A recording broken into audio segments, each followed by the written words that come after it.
Story अपराधियों के एक समूह के साथ शुरू होती है जो एक गबीमारू नाम के लड़के का सिर कलम कर रहे हैं, जिसके लिए इन्हें हाई डिग्री के स्किल की आवश्यकता होगी, क्योंकि गबीमारू की गर्दन मजबूत हड्डियों और 10 से अधिक मांसपेशियों की परतों से बनी हुई है। इसे काटना आसान नहीं है, इसलिए जब जल्लाद ने एक बार से गबीमारू का सिर काटने की कोशिश की तो ये लगभग असंभव था और वो उस पर कई वार करता रहा, लेकिन उस पर वार का कोई असर नहीं हुआ, जिसने फांसी के सरल काम को एक मुश्किल काम बना दिया। आखिरी वार में जल्लाद की तलवार टूट गई और जो हुआ उससे हर कोई हैरान रह गया।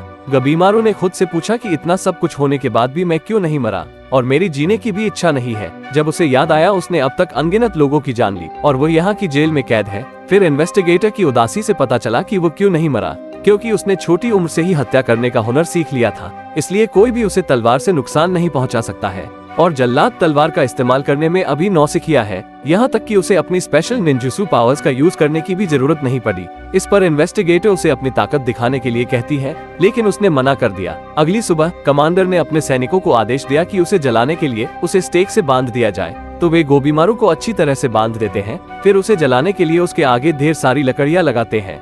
आग की लपटों से आधा जला हुआ इंसान निकल भागता है, इसलिए कभी कभी वे अपराधी को जलाने से पहले उसे मार देते हैं। इसलिए सैनिकों में से एक ने जलाने से पहले गोबीमारू को भाले से मारने की कोशिश की, लेकिन भाला टूट गया और उसे कुछ नहीं हुआ। पर उन्होंने ये समझा कि वह मर गया है, इसलिए उसके चारों ओर आग लगा दी, परंतु उसे कुछ नहीं हुआ, केवल उसके कपड़े जल गए। इसलिए वे उसे वापस कैद में ले गए और उसने इन्वेस्टिगेटर के साथ अपनी बातचीत जारी रखी कि उसने कभी मरने का विरोध करने की कोशिश नहीं की और वह चाहता था कि वे उसे मार डालें। फिर उसने उसे बताना शुरू किया कि वो अपने माता पिता के बारे में कुछ भी नहीं जानता है, क्योंकि उसे बताया गया था कि जब वो बच्चा था तब गांव के मुखिया ने उसके माता पिता को मार डाला। जब वो थोड़ा बड़ा हुआ तो उसने बहुत से लोगों को मारना शुरू किया और उसके पास उन्हें मारने का कोई अपना निजी मामला नहीं था। उसने लोगों को केवल तभी मारा जब उसे ऐसा करने का आदेश दिया गया। उसे उसके साथियों द्वारा ही गिरफ्तार कर लिया गया, क्योंकि उसने गांव छोड़ने की कोशिश की थी। वह जानता है कि गांव के मुखिया ने उन्हें ऐसा करने का आदेश दिया होगा, क्योंकि मुखिया किसी को भी गांव छोड़कर जाने की अनुमति नहीं देते थे। फिर इन्वेस्टिगेटर ने उससे पूछा कि उसने गांव छोड़ने की कोशिश क्यों की, लेकिन उसने उसकी बात का कोई जवाब नहीं दिया। अगले दिन शासक ने उसे बैलों के माध्यम से मारने की कोशिश की, जहां उन्होंने उसके पैर रस्सी से बैलों से बांध दिए। इस तरह की मौत की सजा में एक व्यक्ति के पैर 500 केजी तक का पावर सहन कर सकते हैं, लेकिन बैल 950 केजी का पावर लगाते हैं। यह अपराधी के शरीर को 2 हिस्से में बांट देते हैं, इसलिए सैनिकों ने इस तरह से गोबीमारू को मारने की तैयारी की, लेकिन वे बैल भी ऐसा करने में असफल रहे। यहीं पर गोबीमारू बैलों को जमीन पर गिरा देता है, इसलिए शासक ये देखकर उस पर बहुत गुस्सा होता है। इन्वेस्टिगेटर गोबीमारू के पास आई और उसे बताया कि तुम वही हो जिसने कहा था कि मैं मरना चाहता हूँ, लेकिन तुम बैलों को रोक रहे हो, और उसके मन में जीने की इच्छा थी। उसने उससे फिर पूछा कि उसने गांव छोड़ने की कोशिश क्यों की, तो गोबीमारू ने उससे कहा कि वो इवागाकुरे में सबसे अच्छा सैनिक था और उसने गांव के मुखिया की बात मानी और उसकी बेटी से शादी की, लेकिन उसकी बेटी बेवकूफ थी।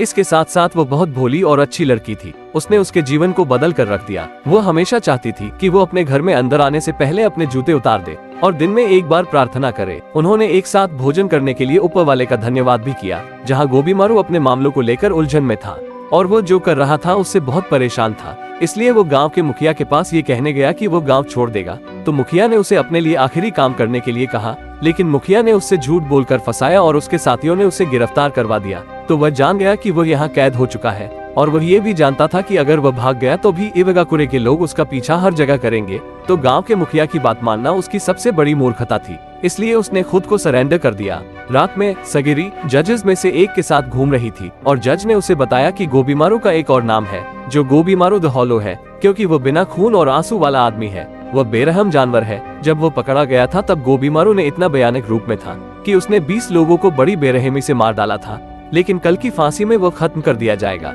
अगले दिन उन्होंने उसे झुलसती हुई आग में डाल दिया। फांसी के इस तरीके को डेथ इन द कॉल्ड्रन के नाम से जाना जाता है, इसलिए वे बड़ी मात्रा में तेल का उपयोग करते हैं जो 370 डिग्री से अधिक डिग्री पर जलता है, लेकिन गोबीमारू को उससे भी कुछ नहीं होता है, इसलिए सभी उससे डरने लगते हैं। तब सगिरी जज से बात करती है कि सारी तैयारियां पूरी हो चुकी है, वो अब तैयार है। इसलिए वो गोबीमारू को एक लापता जगह पर ले जाते हैं। गोबीमारू ने उनसे इस बार फांसी के तरीके के बारे में पूछा, क्योंकि वो अब इन बेअसर फांसी के तरीकों से थकने लगा है। तो शासक ने उससे कहा कि यह तरीका तुम्हें हमेशा के लिए खामोश करा देगा।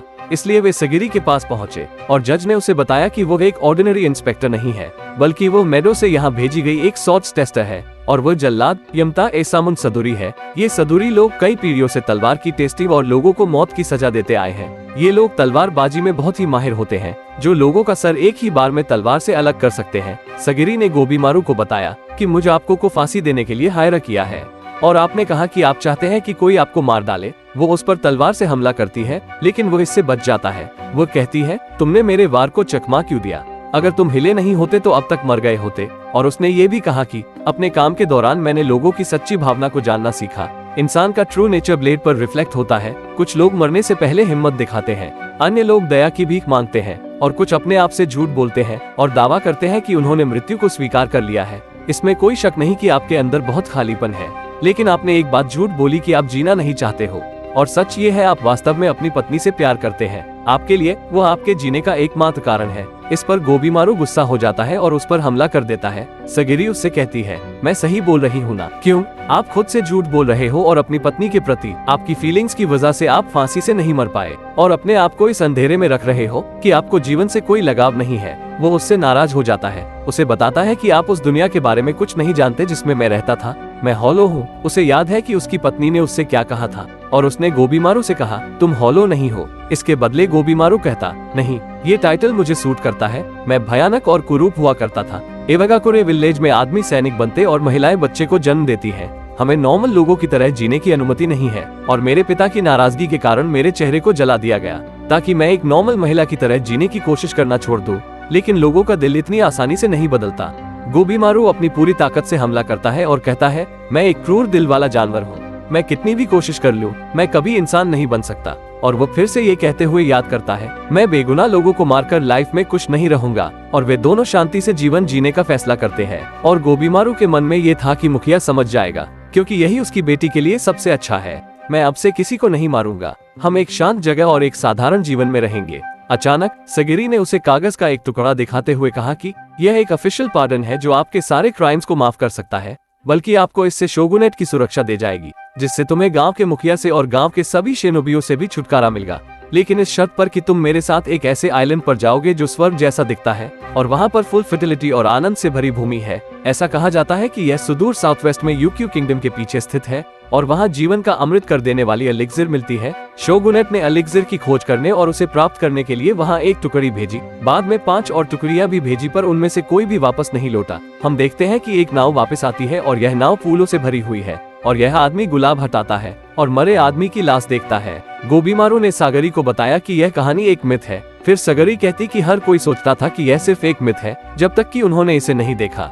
मैं यहाँ संभावित उम्मीदवारों की तलाश में आई थी जिनके पास स्किल हो और जीवन के लिए एक प्रबल इच्छा हो। रास्ते में मैंने सुना है कि जिस दिन से तुम्हें गिरफ्तार किया गया था उस दिन से तुम्हारी पत्नी इवाक्यूर में है। उसने खुद को बंद कर लिया है और किसी से बात नहीं की है। तुम्हारे पास अपनी वाइफ के पास जाने का यही एक रास्ता है। क्या तुम अपनी पत्नी के लिए अपनी लाइफ को रिस्क में डालोगे? गोबीमारू ये सुनकर सोच में पड़ जाता है। तभी शासक बोलता है कि यह सब बकवास है, मैं ये सब नहीं मानता हूँ और अपने सभी सैनिकों को उन्हें मारने के लिए ऑर्डर देता है। गोबीमारू को अपनी पत्नी की कही गई बात याद आती है कि लोगों का दिल इतनी जल्दी नहीं बदलता है। गोबीमारू सगरी से कहता है, आपको निंजुत्सु देखना था ना? ऐसे बोलते ही गोबीमारू की बॉडी से आग निकलने लगती है। गोबीमारू बोलता है, नेपो असेटेक ब्लेज। तभी उसकी पूरी बॉडी आग में जलने लगती है। अगले सीन में सभी लोग वहाँ पर मरे हुए पड़े होते हैं और लाश के देह पर गोबीमारू बैठा हुआ है। गोबीमारू का ये रूप देखकर शासक बहुत घबरा जाता है। फिर गोबीमारू कहता कि मैं इस मिशन पर जाने के लिए रेडी हूँ, चाहे मुझ खतरनाक जादू या राक्षसों से ही क्यों ना लड़ना पड़े। वीडियो पूरी देखने के लिए धन्यवाद। अगले एपिसोड के लिए कमेंट करें और वीडियोस के लिए हमें लाइक एंड सब्सक्राइब करना ना भूलें।